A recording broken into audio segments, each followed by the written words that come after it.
Washington President Trump on Monday blocked Broadcom's $117 billion bid for the chip maker Qualcomm, citing national security concerns and sending a clear signal that he was willing to take extraordinary measures to promote his administration's increasingly protectionist stance.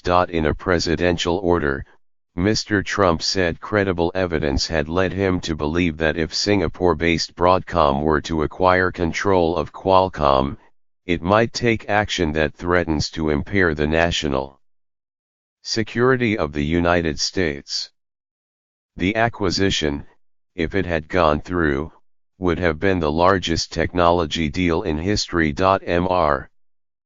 Trump's decision to prohibit the blockbuster deal underscored the lengths that he is willing to go to shelter American companies from foreign competition. In recent weeks, the president has turned to an arsenal of tools including tariffs and an obscure government review panel to ward off foreign control in American industries and, in particular, thwart the rise of China. The president has focused many of these actions on the technology industry. While the United States has long claimed an advantage in tech, it is now facing emboldened rivals in China, where the government has heavily invested in everything from semiconductors to wireless networks to artificial intelligence. Through its recent actions, the White House has revealed its view that the country's national security is tied to its advancement of those technologies. National security was also cited by Mr. Trump last week when he approved stiff and sweeping tariffs on imported steel and aluminum, saying those imports were a threat to American manufacturing. Mr. Trump singled out Chinese steel as a key factor in his decision. He has said that China has routed steel through other countries and flooded the United States with cheap metal. There is a perception within the administration that China does not economically engage fairly with the United States, and this action shows it will exercise various remedies to adjust the playing field to even the Sino-US economic relationship, said Tony Balloon, the head of the China corporate consulting practice at the law firm Alston and Bird. Mr.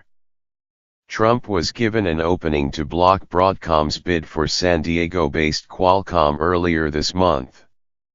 That was when the Committee on Foreign Investment in the United States, OFIUS, a government panel that typically works behind closed doors and reviews deals only after they are announced, said it would stall Broadcom's bid because of national security concerns while it examined the deal. Broadcom said it was reviewing Mr. Trump's order, and disputed the notion that the bid posed a security threat. Broadcom strongly disagrees that its proposed acquisition of Qualcomm raises any national security concerns, a company spokesman said in a statement. While Broadcom is based in Singapore, China was the main concern that drove Mr. Trump's decision over the Qualcomm deal, because allowing an American technology company to be acquired would cede its primacy in the semiconductor and wireless industry. Stephen Mnuchin, the Treasury Secretary, said in a statement that the decision was part of the administration's commitment to take all actions necessary to protect the national security of the United States. He said the order was based on the facts and national security sensitivities related to this particular transaction only and is not intended to make any other statement about Broadcom or its employees, including its thousands of hard-working and highly skilled U.S. employees. Yet the order will undoubtedly raise questions about the extent to which the Trump administration is willing to intervene in private sector decisions. While Qualcomm opposed Broadcom's bid and had reached out to the Foreign Investment Committee for a review, the proposal was nonetheless headed to the company's shareholders for a vote. The Foreign Investment Committee intervened before that could happen, refusing to let the shareholder meeting take place until after it had a chance to investigate. John P. Cabello, an attorney who specializes in foreign investment matters, said it was extraordinary that Mr. Trump would intervene in the transaction before a full investigation by the government panel was complete. It certainly aligns with the administration's willingness to be more active in trade and implementing protectionist policies, he said. It is definitely a much more activist policy than the previous administration. Mr. Cabello said the president's order could dramatically change the world of mergers and acquisitions and open the door to the possibility that more bankers and lawyers would use reviews by the Foreign Investment Committee to block hostile takeovers on national security grounds. The president said his decision to block Broadcom's bid had been based on the review by the Foreign Investment Committee.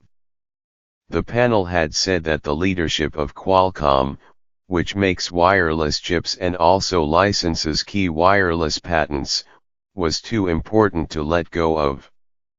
The committee argued that economic leadership in next-generation high-speed mobile networks known as 5G, in which Qualcomm is a key player, was also a national security interest. China would likely compete robustly to fill any void left by Qualcomm as a result of this hostile takeover, a United States Treasury official wrote in a letter to the companies last week. As part of the presidential order, the United States also barred the 15 individuals who Broadcom had proposed for Qualcomm's board from running, saying they were disqualified from standing for election as directors of Qualcomm. Qualcomm acknowledged receiving the presidential order and said it had been told to reconvene its shareholder meeting at the earliest possible date, March 23. A presidential action against foreign investment in an American company is rare and has only taken place 4 times in the past 30 years, according to the law firm Ropes and Gray. Scrutiny of foreign companies buying United States assets ramped up under President Barack Obama, including a presidential order barring a Chinese company from purchasing Eichstron, a German company with American assets, on national security grounds in 2016. Under Mr. Trump, several deals involving foreign buyers have been squelched after a review by the Foreign Investment Committee, including MoneyGram's sale to an affiliate of the Alibaba Group and Lattice Semiconductor's sale to an investment firm with reported ties to the Chinese government.